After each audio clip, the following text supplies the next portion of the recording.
Hello, everyone. I'm QueenAShakur, and this is your Saturday Vitamins. Let's get into it.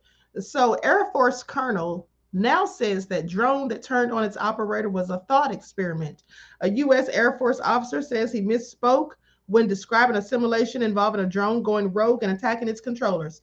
Okay, so first he came out and said that the drone attacked its controllers and was basically thinking for itself and doing whatever it wanted to do, and was basically went rogue.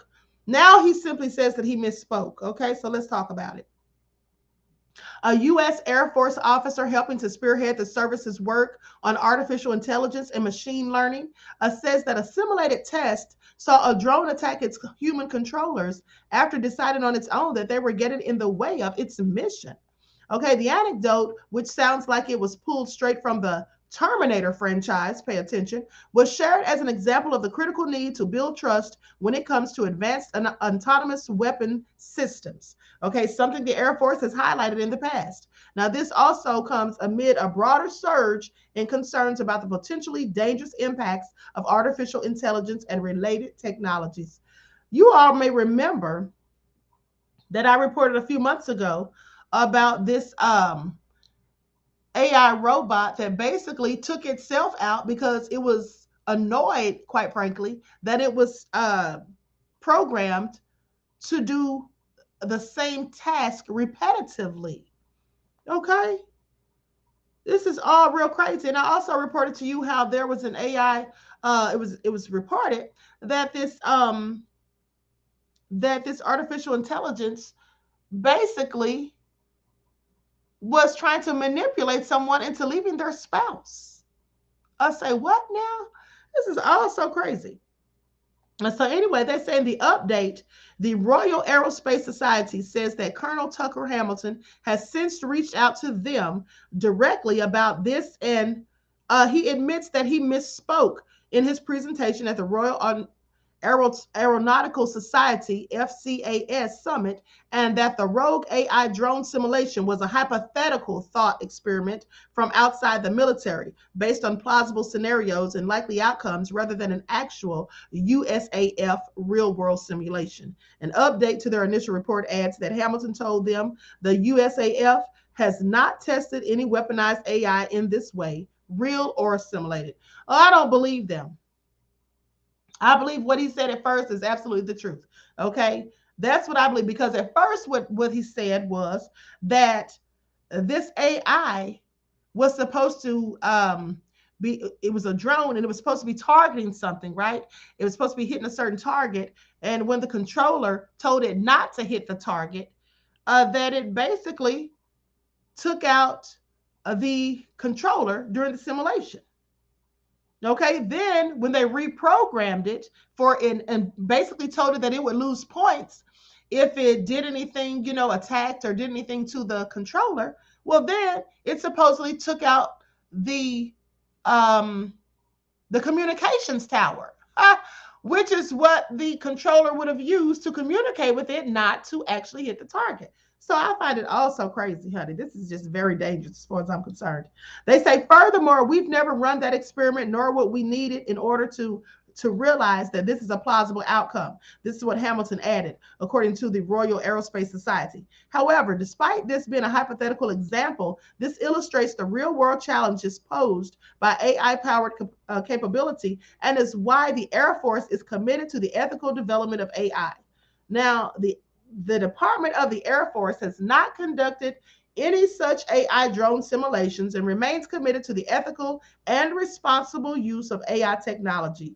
This is what Air Force spokesperson Anne Stefanik has now told the War Zone in a statement.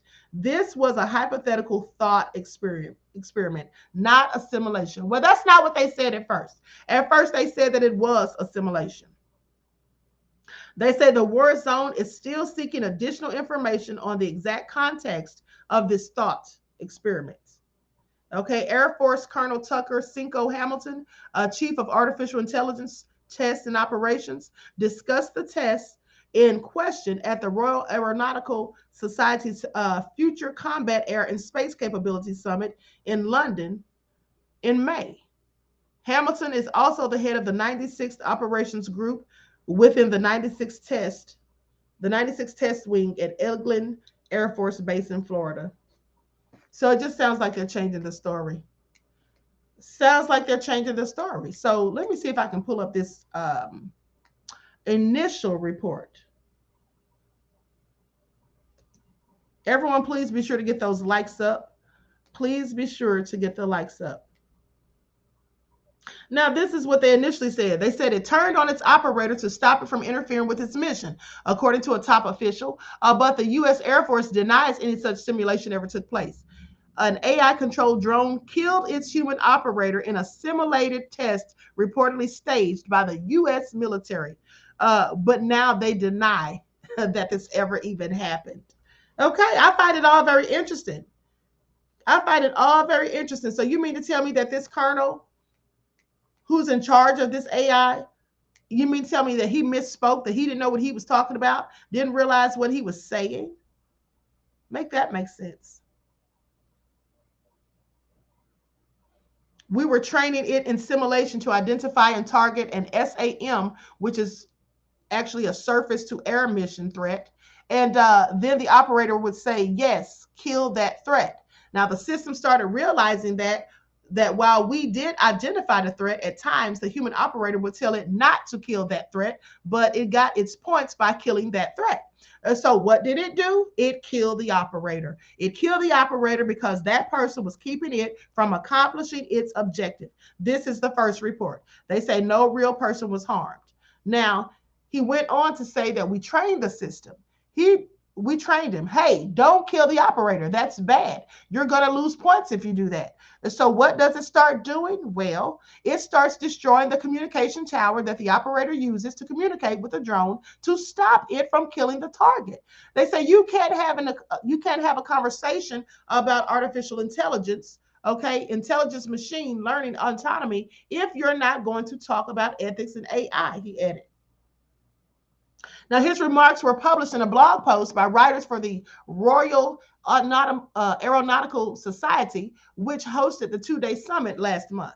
In a statement to Insider, the U.S. Air Force denied any such virtual test took place. Okay, so like I said, this is what he initially said. That during the simulation, it just did basically what it wanted to do. And when it was told not to kill the target, and it realized that if I don't kill this target, I'm not going to get these points. So guess what? I want to kill this target so I can get my points, and basically then turned on the operator.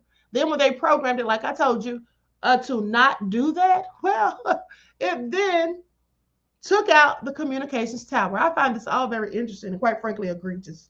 Hey, but what do I know? This is what they're doing. And you see, the thing about this AI is it's very nefarious because at the end of the day, these things can absolutely go rogue. Okay? They can absolutely go rogue. They can be hacked or anything. This is all so crazy. And then they're talking about letting it fly fighter jets and all of that. They're also talking about, in case you missed it, that a lot of pilots are passing away, and that so they may have AI flying planes. Okay? This is what they're saying. They may have AI flying planes. Hold on, let me see if I can find this real quick. Likes up, everyone. Please like and share.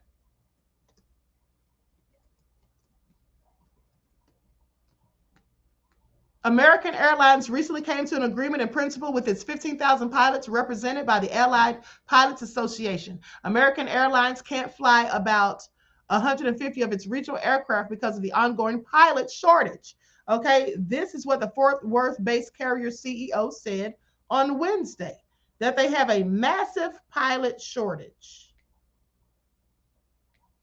And so, like I said, they were talking about having AI flying planes. Make that make sense.